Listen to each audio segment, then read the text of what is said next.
Bir adam düşünün. Ayağında ayakkabısı yok, sırtında saray kumaşları yok, elinde hüküm süreceği bir asa yok. Fakat yürüdüğü patikalarda fırtınalar kopuyor, geçtiği dağlarda Osmanlı paşalarından Rumeli köylülerine kadar herkes önünde saygıyla eğiliyor.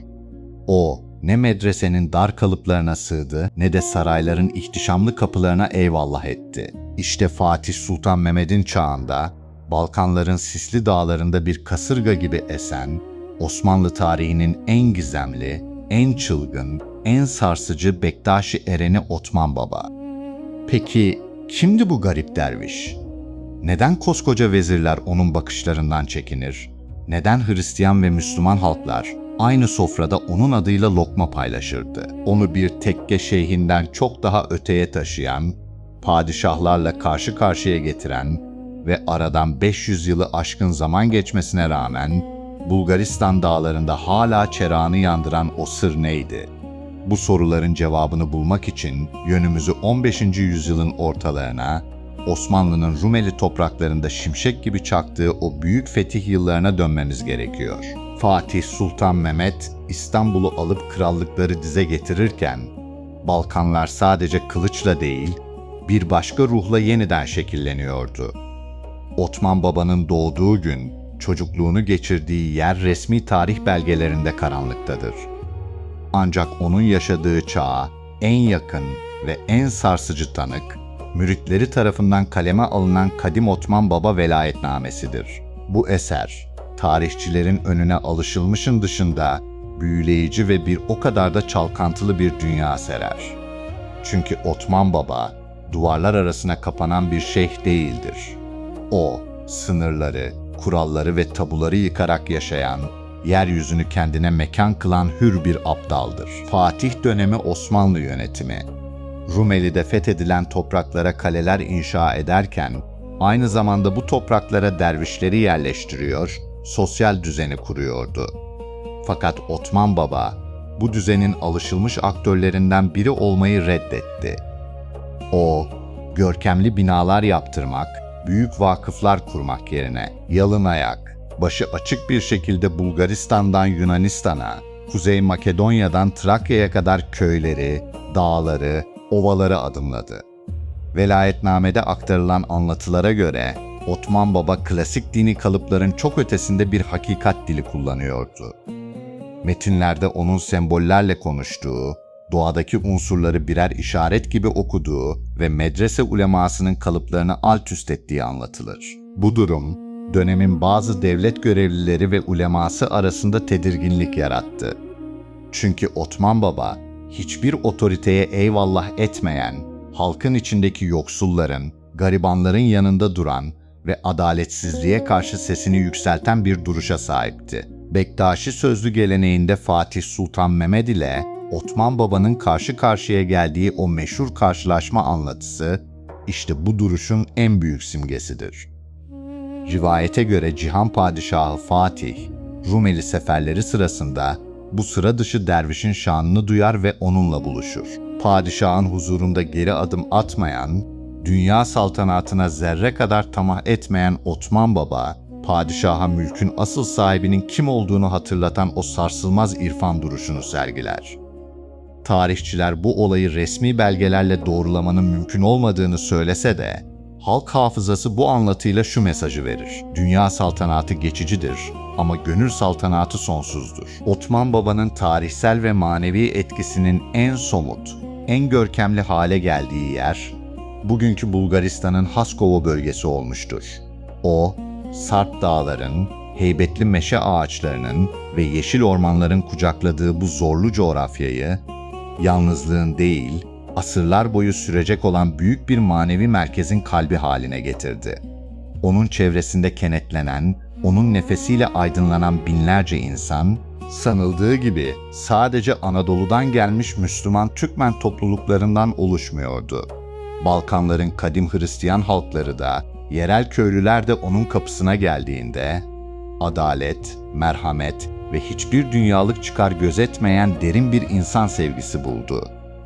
Osman Baba, kimsenin dinine, diline, soyuna ya da giyimine bakmadan lokmasını aç olanla paylaştı, darda ve yolda kalanların imdadına koştu. Onun dergahında ayrımcılık yoktu. Orada sadece insan olmanın ve rızalıkla yaşamanın değeri vardı. Osman Baba'nın hakka yürümesinin ardından ona gönül veren müritleri ve sevenleri, onun aziz hatırasını yaşatmak adına Haskovo'nun Teketo köyünde devasa bir türbe ve dergah inşa ettiler. Bu dergah, yapıldığı ilk günden itibaren asırlar boyunca sadece duaların edildiği kapalı bir ziyaretgah olarak kalmadı. Burası, Anadolu'dan ve Balkanların dört bir yanından gelen yolcuların ücretsiz konakladığı, dinlendiği güvenli birer kervansaray oldu. Gece gündüz ateşin sönmediği, yoksulların ve garibanların doyurulduğu birer bereketli aşevi oldu. Ve en önemlisi, Bektaşi irfanının, yol erkanının ve insan sevgisinin kuşaktan kuşağa aktarıldığı sarsılmaz bir kültür akademisine dönüştü. Türbenin kesme taş işçiliği, kubbe yapısı ve mistik atmosferi, Osmanlı mimarisinin ve Balkan ortak kültür mirasının günümüze kadar ulaşan en büyüleyici, en etkileyici şaheserlerinden biri olarak bugün de dimdik ayakta durmaktadır. O taş duvarlar sadece bir külliyenin parçası değil, yüzyıllardır orada edilen duaların, paylaşılan lokmaların ve yakılan çeraların sessiz birer tanığıdır. İşte bu kutsal mekan, Osman Baba'nın insanlığı kucaklayan o büyük gönlünün, Balkanların ortasında yükselen ve zamanı aşan en somut abidesidir. Aradan 500 yılı aşkın son derece uzun, çalkantılı ve fırtınalı bir zaman geçti. Balkanlarda haritalar defalarca kanla ve mürekkeple yeniden çizildi. Çağ deviren dev imparatorluklar tarihin tozlu sayfalarına karışıp yok oldu.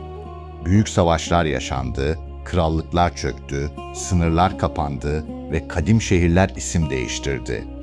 Ama Osman Baba'nın o Sarp Dağ başında yaktığı o lekesiz çera ne fırtınalı rüzgarlara yenildi ne de zamanın o acımasız, yıpratıcı çarklarına teslim oldu.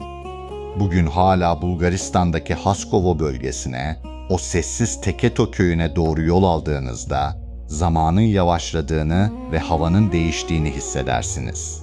O türbenin asırlık soğuk taşlarına elinizi sürdüğünüzde, bahçedeki ulu ağaçların gölgesinde durduğunuzda sizi derin ve mistik bir sessizlik karşılar. O sessizlik sıradan bir kimsesizlik değildir. O sessizlik, Osman Baba'nın 5 asır önce bu dağlarda dile getirdiği, Fatih'in çağında haykırdığı o sarsılmaz hakikat kelamının günümüze ulaşan yankısıdır. Kubbelerden süzülen ışıkta, avludaki rüzgarın sesinde onun hiç eyvallah etmeyen o hür ruhunun esintisi dolaşır.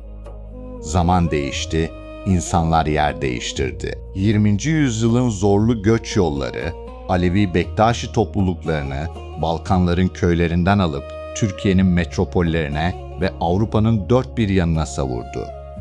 Ancak bu büyük kopuş bile Osman Baba'ya olan gönül bağını koparmaya yetmedi.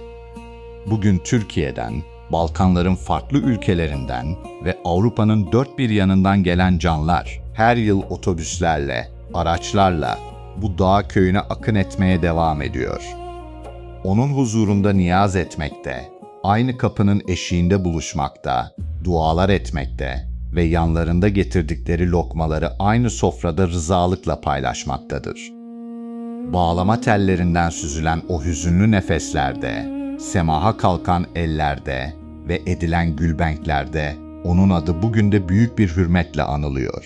Çünkü Osman Baba'nın bu çetin coğrafyaya bıraktığı hakiki miras, şaşalı saraylar, zamanla çürüyecek hazineler ya da kanla fethedilmiş toprak parçaları değildir.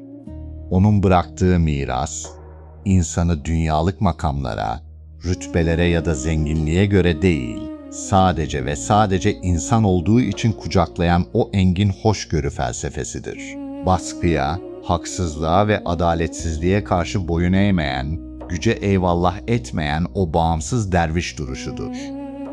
Ve Anadolu ile Balkan halkları arasında kurulmuş olan, dünyada hiçbir siyasi sınırın ya da duvarın koparamayacağı o kutsal gönül köprüsüdür. İşte o gönül köprüsüdür ki, bugün de ilk günkü gibi dimdik ayakta duruyor. Otman Baba'nın nefesi, Rumeli dağlarında esen serin rüzgarda, Haskova'nın meşe ormanlarında, Cem meydanlarında dönülen semahlarda ve rızalıkla paylaşılan her lokmada yaşamaya devam ediyor. Sarayların yıkıldığı, tahtların devrildiği bu fani dünyada, bir dervişin hırkasıyla başlattığı o irfan yürüyüşü asırları aşarak yoluna devam ediyor. Ve bu kutsal çerah, insanı insan sayan, hakikati arayan canlar var oldukça asla ve asla sönmeyecek.